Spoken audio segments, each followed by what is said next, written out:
Les amis, bonjour, bienvenue sur les marches retroussées. Alors aujourd'hui, on va continuer avec notre série d'exercices sur les théorèmes de Thévenin et de Norton. Alors aujourd'hui, je vous avais promis de faire une vidéo qui va porter sur le théorème de Norton et pour laquelle on va déterminer la tension bande de l'impédance Z1 en utilisant le théorème de Norton. Alors c'est ce qu'on va s'atteler à faire aujourd'hui.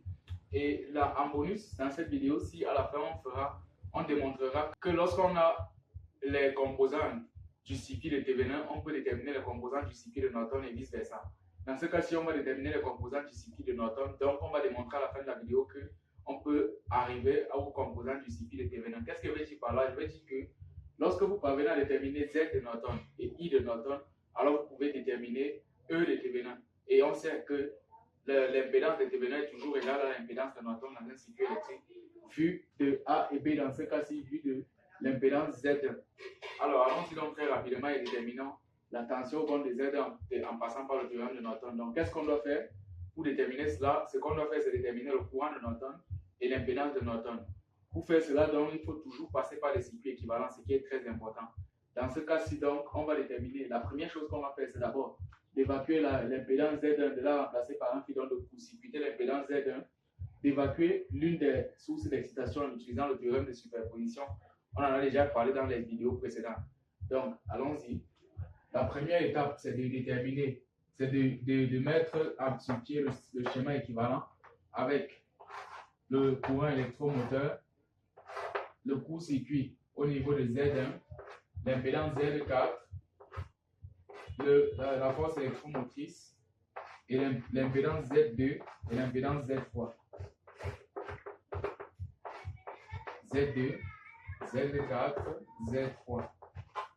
Et là, on a un courant électromoteur I et une force électromotrice E. Alors, à partir du moment où on a cela, la prochaine étape est de passer par un théorème de superposition en évacuant par exemple d'abord le courant électromoteur et en travaillant avec la force électromotrice. Donc, faisons-le. Et pour remplacer, pour évacuer on le sait, pour évacuer un courant électromoteur dans un circuit, on remplace le générateur de courant par un interrupteur ouvert. Là, on a Z2, le court-circuit au niveau de Z1. On garde notre courant notre force électromotrice et on garde notre impédance Z4.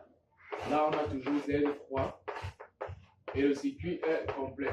Z3, Z2, Z4 et la force électromotrice. Alors, ici, ce qu'on veut, c'est déterminer un courant entre vue de A et B. Donc, on veut déterminer un courant qui passe là. Or, on sait qu'un générateur de tension délivre toujours un courant I. Appelons donc celui-ci IN1 et celui-là I, grand I. Et celui-ci I2 par exemple. Ce qu'on veut, c'est IN1.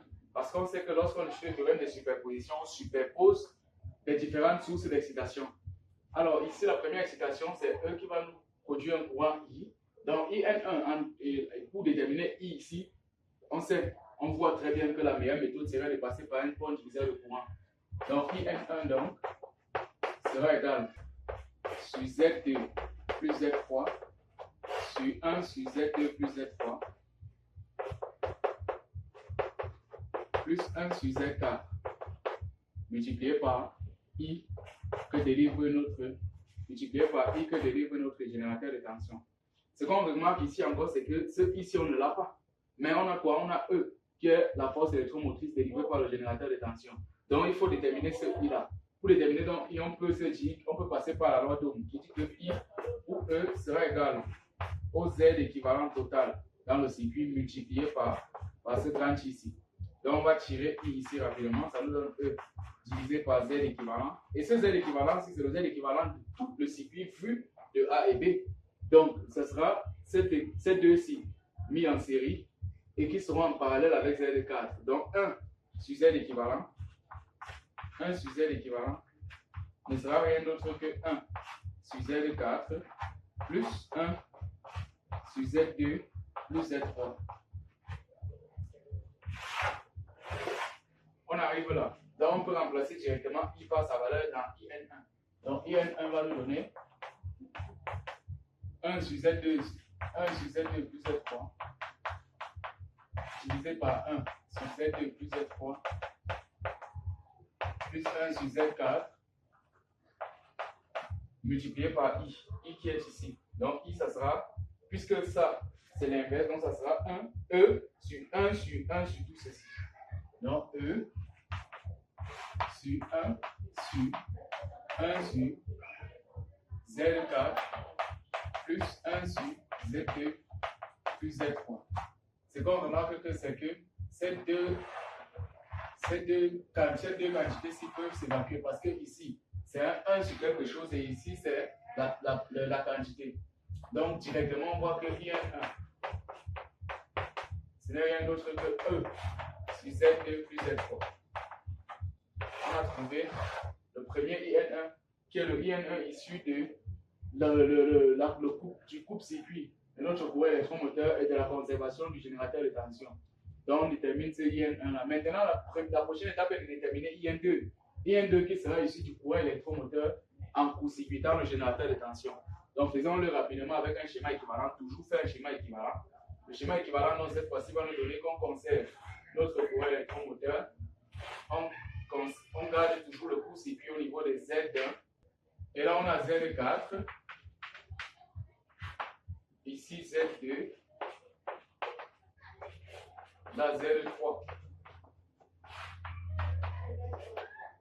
Ah, ici, vous voyez qu'on a fait une petite erreur. On doit conserver le courant électromoteur. Donc, on remplace le générateur de tension par un fil. Donc, et on cherche toujours le courant qui passe dans ce court-circuit-ci. On sait que le générateur de courant débite un courant I. Ce courant ici va se disloquer au niveau de ce nœud-ci.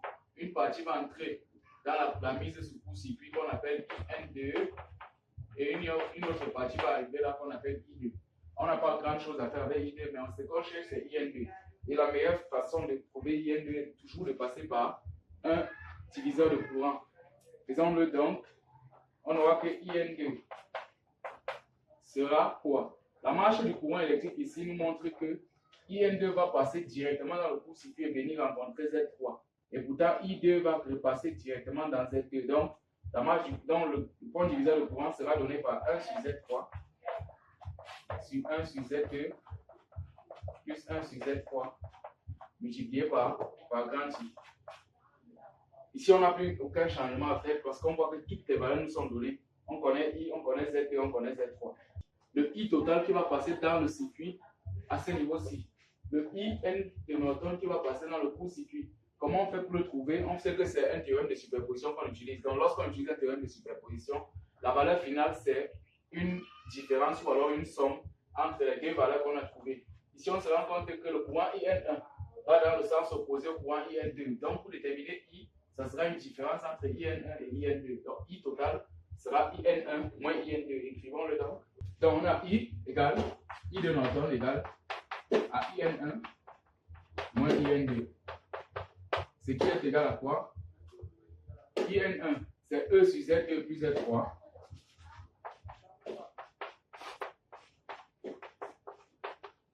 Moins IN2. IN2, c'est 1 sur Z3. 1 sur Z3 sur 1 sur Z2 plus 1 sur Z3 multiplié par grand I. Là, on a déterminé le courant de Norton. On sait que quand on travaille sur le théorème de Norton, on a deux choses à déterminer, deux éléments à déterminer, le courant de Norton et l'impédance de Norton. Donc ici, pour déterminer l'impédance de Norton, dans le théorème de Norton nous dit qu'on court-circuite toujours la source, l'impédance au bord de laquelle on est en train de travailler, et aussi on court-circuite toutes les sources d'excitation dans le circuit. Donc, comme ici on a une source de courant, on remplace par un interrupteur ouvert, et lorsqu'on a une source de tension, on remplace par un fil. Et en fait, cela, donc, on détermine l'impédance totale au bord de ce circuit-là vu de A et B, donc vu de l'impédance avec laquelle on est en train de travailler. Alors, le schéma équivalent nous est donné par quoi? Par un coupe-circuit de notre générateur de courant dans un interrupteur ouvert, le court-circuit de Z1, le court-circuit de notre générateur de tension, et on garde tous les restes des éléments de notre circuit, Z4 ici, Z2 là, ici Z3. Là, on a toujours les bornes A et B. Donc Z2, Z3. Ici donc, je l'ai dit dans la vidéo précédente que lorsqu'on veut déterminer l'impédance, que ce soit le déterminant de Norton, on sait que c'est toujours pareil. on se met dans une sorte de fiction. On se dit que ici, entre A et B, il y a un générateur fictif de courant qui va envoyer le courant dans le circuit électrique. Lorsque le courant donc va venir de ces bornes-ci, peu importe là où il va passer, on voit que s'il vient comme ça, il sera court-circuité dans cette file-ci. Il va entrer dans Z3 et revenir directement dans Z2 et repasser dans notre générateur fictif. Ce qui veut donc dire quoi? Que vu de A et B, déjà Z4 sera court-circuité dans notre circuit et surtout Z2 sera en série avec Z3. Donc, quand on voit ça, on voit directement que Z devenant ou Z Norton est égal à Z2 plus Z3. La prochaine étape ici est donc de vérifier que on a bien trouvé que E Thévenin, parce qu'on connaît que la formule nous dit que E Thévenin est égal à Z Norton multiplié par I de Norton. Dans tous les cas de figure là, lorsque vous allez travailler sur le théorème de Thévenin ou de Norton, ou même sur les deux, il faut toujours vous assurer que cette équation-ci est vérifiée. Que E Thévenin que vous avez déterminé est toujours égal à Z Thévenin fois I de Norton, Z de Norton fois I de Norton. Mais ça, c'est dans le cas où vous avez du temps. Mais si vous êtes sûr de votre travail, tant mieux. Mais si vous n'avez pas suffisamment, si vous n'êtes pas suffisamment convaincu du travail que vous avez effectué, voici un bon moyen de vérification que E Thévenin est égal à Z de Norton multiplié par I de Norton. Dans la vidéo précédente, on a montré que E Thévenin était égal à Z2 multiplié par I lorsqu'on travaillait au vu de A et B. Donc, essayons donc de vérifier que cette égalité-ci est vraie. On sait, bon, déjà, travaillons sur Z de Norton multiplié par I de Norton. Z Norton fois I Norton donne quoi? Z Norton, c'est Z2 plus Z3, c'est ça? Z2 plus Z3 multiplié par I de Norton. On sait que I de Norton, c'est E sur Z2 plus Z3 moins 1 sur Z3 divisé par 1 sur Z2 plus 1 sur Z3 multiplié par I. Donc, on fait entrer ce Z2 plus Z3 dans l'équation, dans la parenthèse, on aura E. Z2 plus Z3 va se simplifier. Il va rester E moins. Ici, Z2 plus Z3 va entrer dans l'égalité. On aura une division de deux fractions. Ça va nous donner la première. Donc, Z2 plus Z3 divisé par Z3 multiplié par l'inverse de la deuxième. Ici, on sait que déjà que 1 sur Z2 plus 1 sur Z3, c'est la somme sur le produit. Donc, son inverse, c'est le produit Z2 fois Z3 sur la somme Z2 plus Z3. Et là, on simplifie rapidement. On simplifie Z3 entre E. On obtient E moins Z2. Ici, on a I toujours. Moins Z2 fois I. Donc, on se rend bien compte que ceci, c'est E déterminant. Donc, quand on a ça, on peut se dire qu'on a tout bon parce qu'on a déterminé E déterminant. On montre que l'équation, la détermination de Z Norton ou alors de E Norton est bien égale à E déterminant. Donc, on a raison. Donc, vous voyez que c'est un très bon exercice pour démontrer que le théorème de Thévenin et le théorème de Norton, ce sont des théorèmes parallèles, absolument parallèles. Donc, à partir de là, donc, à partir du moment où on sait qu'on a raison dans notre démonstration, on peut passer directement à la mise sous forme de notre système ou de notre circuit équivalent de Norton. Donc, on peut donc déterminer UZ1, parce que c'est ça l'objectif final, c'est UZ1. Mais pour déterminer UZ1, on sait que ça peut aussi valoir Z multiplié par Z1 multiplié par I1. Ça, c'est la loi donc qui nous dit ça. Mais on n'a pas de moyen de déterminer UZ1 d'une autre manière. Pour le faire, donc, il faut déterminer le courant I1 qui passe dans l'impédance Z1. Pour déterminer donc ce courant I1 là, on peut passer par un point diviseur de courant, bien sûr. Donc I1 sera donné par quoi? Par 1 sur Z1 divisé par 1 sur Z1 plus 1 sur Z de Norton multiplié, le tout multiplié par I de Norton. Et à partir de là, on peut développer ce qu'il y a à développer et on retrouve la valeur de UZ1 total. Donc I1 est donné par. Donc directement, écrivons directement la valeur de UZ1.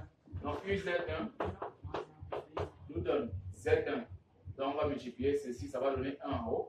Donc IN en haut, I de Norton, divisé par 1 sur Z1 plus 1 sur Z de Norton. Ce qui nous donne, au final, UZ1 est donc donné par quoi? Par IN en haut, au numérateur. Donc E sur Z2 plus Z3 moins 1 sur Z3 sur 1 sur Z2 plus 1 sur Z3 multiplié par I. Ça, c'est le numérateur. Et le dénominateur, c'est 1 sur Z1 plus 1 sur Z2. Ou alors 1 sur Zn. Et 1 sur Zn, c'est 1 sur Z. 1 sur Zn, c'est 1 sur Z2 plus Z3. Et je pense qu'en faisant les simplifications, en simplifiant ce quotient-ci, on peut directement se ramener à la valeur de UZN qu'on avait déterminée avec le théorème de Thévenin. Donc, maintenant, lorsque vous avez un exercice avec un circuit linéaire, j'insiste bien, le circuit est linéaire, vous pouvez déterminer la solution la plus idéale pour vous, que ce soit en passant par le théorème de Thévenin ou alors par le théorème de Norton. Et le plus important à savoir, c'est que lorsque vous travaillez sur le théorème de Thévenin ou de Norton, vous pouvez utiliser toutes les autres méthodes que vous avez à votre disposition. Donc, vous avez un sac d'outils qui vous permet de résoudre un problème précis. Vous pouvez passer par le pont diviseur de courant, le pont diviseur de tension, le théorème de superposition, ce que vous voulez. Mais sachant que l'objectif final est toujours de passer par le théorème de Thévenin ou de Norton ou même la simultanéité. Donc, c'est un peu cela qu'on avait à faire dans cette vidéo-ci. J'espère que vous allez comprendre à peu près ce qui se passe lorsqu'on travaille sur ces deux théorèmes-là. La prochaine vidéo, c'est une vidéo sur laquelle que j'aime bien, mais qui peut paraître un peu abstraite pour certains étudiants lorsqu'ils n'ont pas encore vu justement l'application pratique. J'appelle cela ça s'appelle le filtrage linéaire. Alors à très vite pour une prochaine vidéo. Je vous remercie.